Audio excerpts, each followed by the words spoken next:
जय श्री कृष्ण मित्रों आप लोगों ने मामा शकुनी के बारे में जरूर सुना होगा। आमतौर पर यह देखा जाता है कि शकुनी कौरवों के शुभ चिंतक थे और दुर्योधन भी मामा शकुनी के बिना सलाह लिए कोई भी कार्य नहीं करता था। परंतु क्या आपको पता है कि असलियत में मामा शकुनी कौरवों का सर्वनाश करना चाहता था? क्या था इसके पीछे का कारण? आखिर मामा शकुनी कौरवों का विनाश क्यों करना चाहता था? आज के इस वीडियो में हम इसी रहस्य से पर्दा उठाएंगे। बहुत ही रोचक कथा होने वाली है। समझने के लिए वीडियो के साथ अंत तक बने रहें। वीडियो पसंद आती है तो कृपया वीडियो को लाइक करें और अपने मित्रों के साथ शेयर भी करते रहें। आइए मित्रों, आगे हम लोग बात करते हैं। मित्रों, शकुनी का जन्म एक छोटे से राज्य गांधार में हुआ था। यह गांधार नरेश राजा सुबाल का पुत्र था। वह माता गांधारी का छोटा भाई था। शकुनी जन्म से ही विलक्षण बुद्धि का स्वामी था और वह राजा सुबाल का सबसे प्रिय पुत्र था। आज के उत्तरी अफगानिस्तान को उस काल में गांधार कहा जाता था। बताया जाता है कि गांधार उस समय हस्तिनापुर के मुकाबले एक छोटा और कमजोर राज्य हुआ करता था। उस समय गांधार की राजकुमारी के सुंदर स्वरूप की चर्चा पूरे आर्यावर्त में हुआ करती थी। ऐसे में जब यह बात पितामह भीष्म को पता चली तो वो अपनी सेना के साथ गांधार पहुंचे और गांधारी से सम्मुख धृतराष्ट्र से विवाह का प्रस्ताव पेश किया। गांधारी ने यह प्रस्ताव स्वीकार कर लिया, लेकिन जब यह बात राजा सुबाल और शकुनी को पता चली तो उन्होंने इसका विरोध किया और कहा, धृतराष्ट्र अंधे हैं और एक अंधे से हम अपनी बहन का विवाह नहीं कर सकते हैं। यह सुन पितामह भीष्म को बहुत क्रोध आया और उन्होंने क्रोधपूर्ण लहजे में कहा कि मैं तुम्हारे इस छोटे से राज्य में चढ़ाई करूंगा और इसे समाप्त कर दूंगा। अंततः राजा सुबाल को भीष्म के आगे झुकना पड़ा और अत्यंत दुख के साथ उनको अपनी सुंदरी पुत्री का विवाह अंधे राजकुमार धृतराष्ट्र से करना पड़ा। गांधारी के बारे में यह बात कहा जाता है कि उनकी कुंडली में एक ऐसा दोष था जिसके मुताबिक गांधारी का केवल दूसरा पति ही जीवित बचेगा।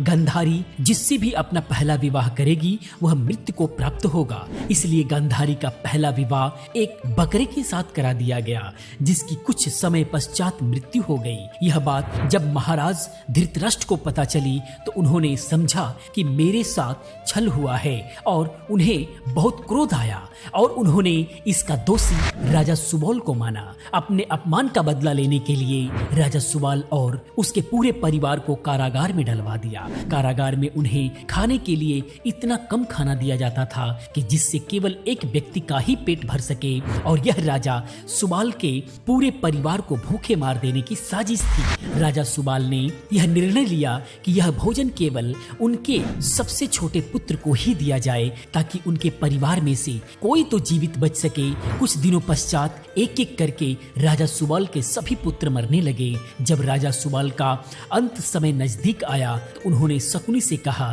कि बेटा, मेरी मृत्यु के पश्चात मेरी रीढ़ की हड्डी से 2 पासे बना लेना और जब कभी तुम इन पासों का इस्तेमाल करोगे तो वही संख्या आएगी जो तुम चाहोगे, परंतु तुम मुझे एक वचन दो कि तुम इन पासों की सहायता से कौरवों का सर्वनाश कर दोगे। शकुनी ने उन्हें वचन दे दिया और उसके पश्चात उनकी मृत्यु हो गई और केवल शकुनी ही जीवित बच गए। जब युवराज ने यह देखा कि केवल शकुनी ही जीवित बचे हैं तो उन्होंने पिता की आज्ञा से उसे क्षमा करते हुए अपने देश वापस लौट जाने या फिर हस्तिनापुर में ही रहकर अपना राज्य देखने को कहा। शकुनी ने हस्तिनापुर में रुकने का निर्णय लिया। शकुनी ने हस्तिनापुर में सबका विश्वास जीत लिया और 100 कौरवों का अभिभावक बन बैठा। अपने विश्वासपूर्ण कार्यों के कारण दुर्योधन ने शकुनी को अपना मंत्री नियुक्त कर दिया। सर्वप्रथम उसने गांधारी व धृतराष्ट्र को अपने वश में करके धृतराष्ट्र के भाई पांडु के विरुद्ध षड्यंत्र रचने और राज सिंहासन पर धृतराष्ट्र का आधिपत्य जमाने को कहा। फिर धीरे धीरे शकुनी ने दुर्योधन को अपनी बुद्धि के मोहपास में फांस लिया। शकुनी ने सिर्फ दुर्योधन को युधिष्ठिर के विरुद्ध नहीं भड़काया बल्कि उसने महाभारत के युद्ध की नींव भी रख दी। शकुनी के इस चाल के पीछे सिर्फ पांडवों का नहीं बल्कि कौरवों का भयंकर विनाश छिपा था। कुछ समय बाद जब युधिष्ठिर हस्तिनापुर के युवराज घोषित हुए तब शकुनी ने लाक्षागृह का षड्यंत्र रचा और सभी पांडवों को वारणावत में जिंदा जलाकर मार डालने का प्रयत्न किया। शकुनी किसी भी तरह दुर्योधन को हस्तिनापुर का राजा बनने देखना चाहता था ताकि मूर्ख दुर्योधन को मोहरा बनाकर भीष्म और कुरुकुल का विनाश कर सके। शकुनी के चाल के कारण ही महाराजा धृतराष्ट्र की ओर से पांडवों और कौरवों के बीच विभाजन हुआ और पांडवों को एक बंजर पड़ा क्षेत्र सौंप दिया, लेकिन पांडवों ने उसे अपनी मेहनत से इंद्रप्रस्थ में बदल दिया। युधिष्ठिर द्वारा किए गए राजसूय यज्ञ के दौरान दुर्योधन को यह नगरी देखने का मौका मिला। जब दुर्योधन महल में प्रवेश किया, विशाल कक्ष में पानी की उस भूमि को दुर्योधन ने गलती से असल भूमि समझकर उस पर पैर रख दिया और वह उस पानी में गिर पड़ा। यह देख पांडवों की पत्नी उन पे हंस पड़ी और कहने लगी, अंधे का पुत्र अंधा ही होता है। यह सुन दुर्योधन बहुत क्रोधित हो उठा।